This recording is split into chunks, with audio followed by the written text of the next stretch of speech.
Do you like science? Do you like survival games?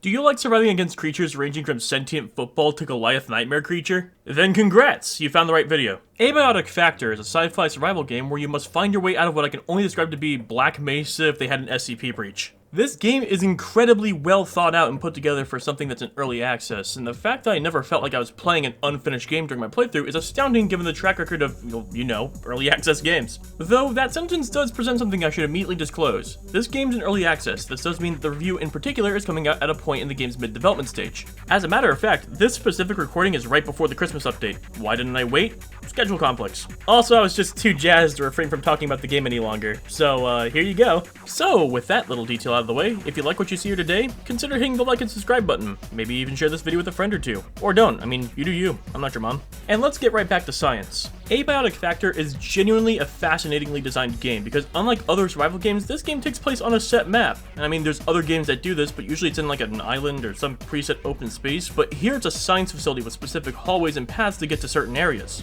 The map feels like it was meant for a story-driven action game, and you know what? That makes a lot of sense given the clear inspirations from Half-Life. That being said, not every area is immediately available, so you have to actually craft items to unlock areas, which in turn gives you new resources and recipes to unlock more areas. It's kick-ass. And as you explore, you might find yourself in need of a base of operations or three, especially when they turn out the lights in the building as the game's pseudo-nighttime. And it's at this point that the game gets interesting. Building a base in this game is fascinating in the sense that you're limited to props in the layout of the map.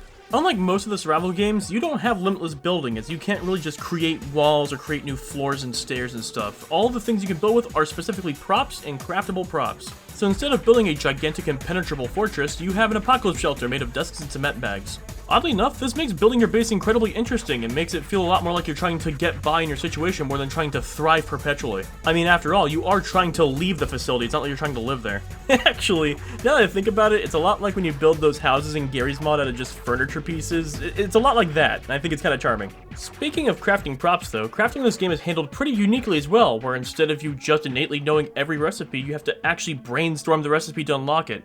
And what's even cooler is that certain concepts for recipes remain relatively consistent, so after a while you start to get a natural feel for what the recipe needs. It makes you feel like you're actually experimenting to invent something, which adds to the overall immersion of the game and being a scientist.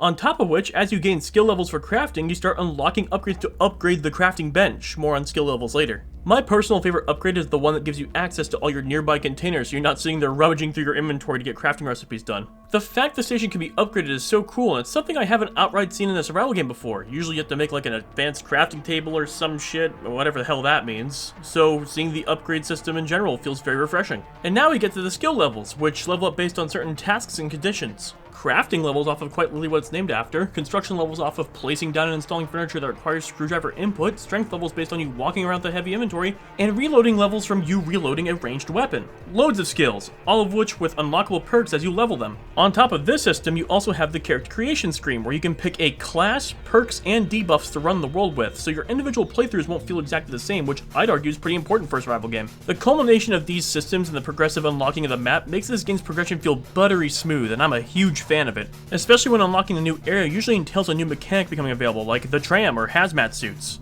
However, while we discussed the fact that you're trying to escape, we haven't discussed why. As you may have noticed, the facility is being overrun by creatures from alternate dimensions that showed up due to said facility staff doing the usual science thing of messing with something they don't understand. Now, would you be surprised if I told you that I'm a huge sucker for weird monsters? There's just something so fucking cool about seeing unique monster designs people come up with. I mean, the SCP Foundation Files is just a Toys R Us of cool monsters and concepts, and I'm a dumb child running face first into the shelf. Anyways, the reason I bring any of this up though is because I have fallen in love with the enemies in this game. You got the pests, which are sentient footballs that just sonic homing attack you. The Picari being these weird alien dogs that you have a bullfight with, except the bull explodes on impact. Exors are just space wizards. And look at the damn composer. Look how cool this shit is. They just got a presence about them and they scared the shit out of me when I first saw them. There is so much cool shit, and I know I haven't seen all of them. They all feel inspired by something, yet different enough to feel fresh and unique, and what I think is the coolest part is that the creatures are slowly unveiled to you as you traverse new dimensions.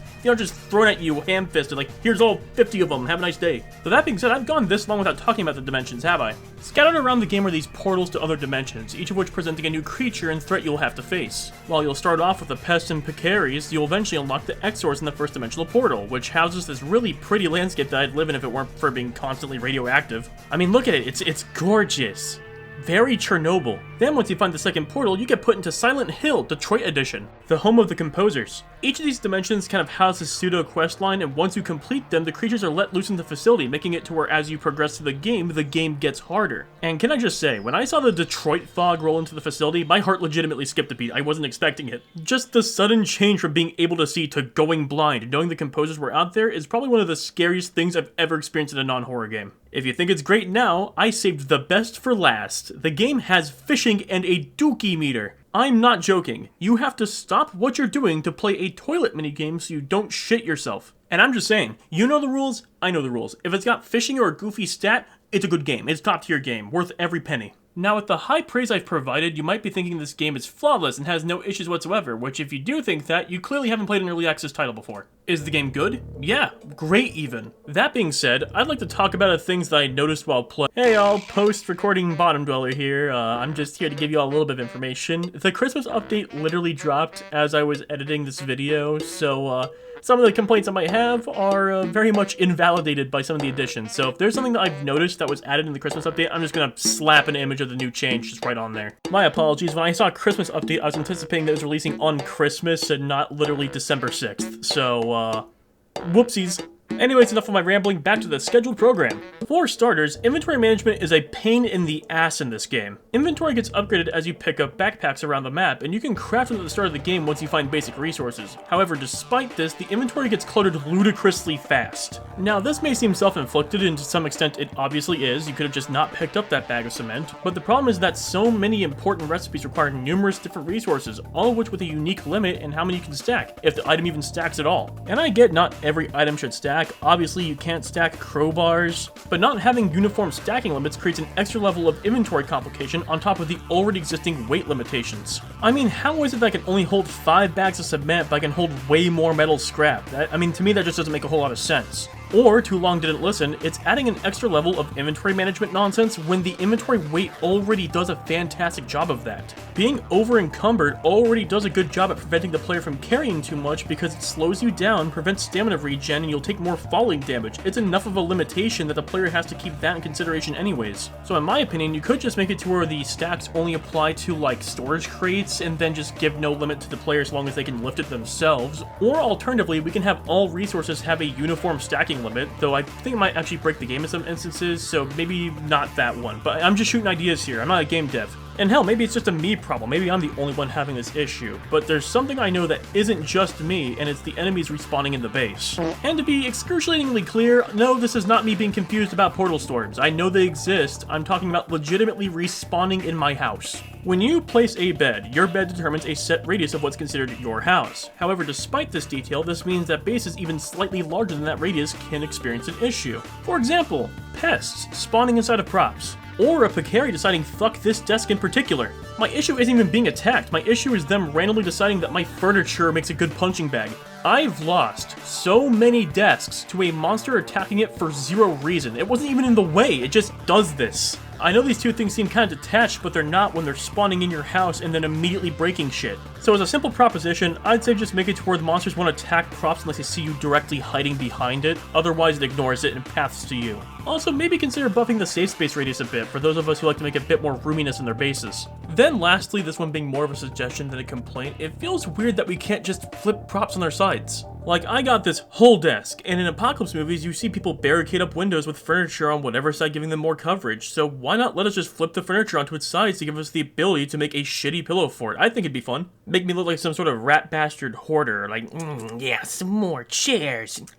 Anyways, aside from these few details, I couldn't think of any other major things that stuck out to me as an issue, which given this game being in early access, is a very strong compliment to receive. Also, the game does have lore, which I've spoiled very little of for the sake of you being able to take it in for the first time, because I think it's a very strong point in this game. This game is fantastic, I cannot wait to see where this game goes in the future, and if you're by chance interested in this game, I'll left a link down below. Go ahead and click on it, go ahead and give it a good old purchase, I think it's worth its value. Until next time, this has been the Bottom Dweller. Your move, Bill Nye.